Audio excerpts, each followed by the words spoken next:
restoring Illinois to greatness. This is Illinois Rising, presented by the Illinois Policy Institute and hosted by AM 560's Dan Proft.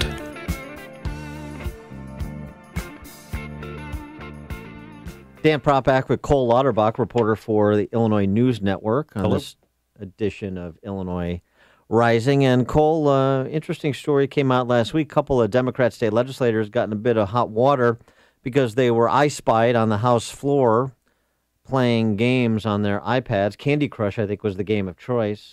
Yeah. And this is State Representative Kate Clunan, a Democrat from Kankakee, and State Representative Mike Smitty, a Democrat from the Quad Cities.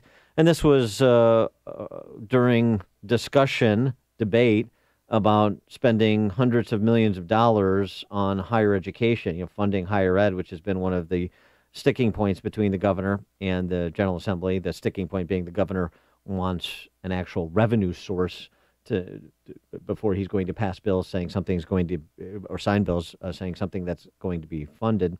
And I wonder what you think the fallout is for those two legislators in particular, as it speaks to kind of the ruling class mentality that I think a lot of people are rejecting as it manifests itself in Springfield as well as Washington. I think and I think you're exactly right. It speaks to more of the fact that these guys are just there to place their button pressers at this point. I mean, it definitely, fights against that, their claim that they are independent. And I mean, if your job is already pretty much decided by the time the debate for hundreds of millions of dollars in loan forgiveness, then in turn doling out to higher education, then why are you there? Now, Kate Clunan, she apologized profusely. I mean, she's someone who has won her last two elections by a combined about 200 votes, so she's targeted for elimination by the Republicans, and obviously she understands how bad this looks. She apologizes and saying, well, it won't happen again, kind of nonsense.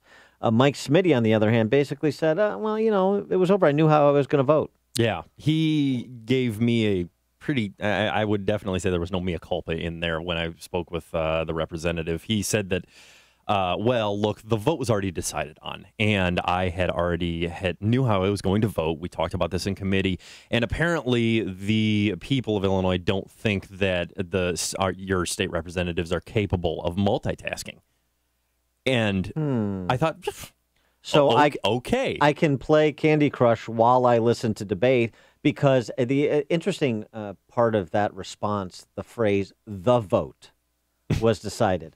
Not my vote. Not I had decided how I was going to vote. The vote was decided. I had been told what to do effectively, and so I was just waiting for everybody to stop yapping so I could just do Mike Madigan's bidding. Right, exactly. And put this in a perspective of the real world. If you're in one of the, your company's massive full board meetings with everyone around you, there's a hot debate over a big issue that's going to have huge ramifications, and you're sitting there playing a video game on your phone.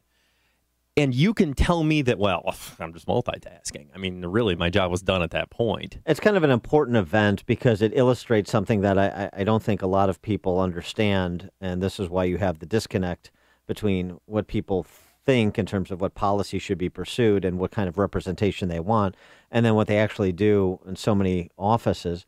The disconnect between Mike Madigan, who I don't like, I live in the Quad Cities, I live in Kankakee, Smitty and Clunan's districts respectively. I don't like Mike Madigan, those Chicago Democrats who've destroyed our state, but Mike Smitty's not part of the problem. Kate Clunan's not part of the problem because I know them, because I see them around our community. They're very nice, our kids go to school together, what have you.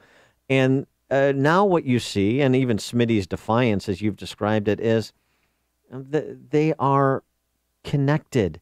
Mike Smitty and Kate Clunan are saying one thing to you and presenting one visage locally, but they go to Springfield and play Candy Crush and just wait to be told what to do.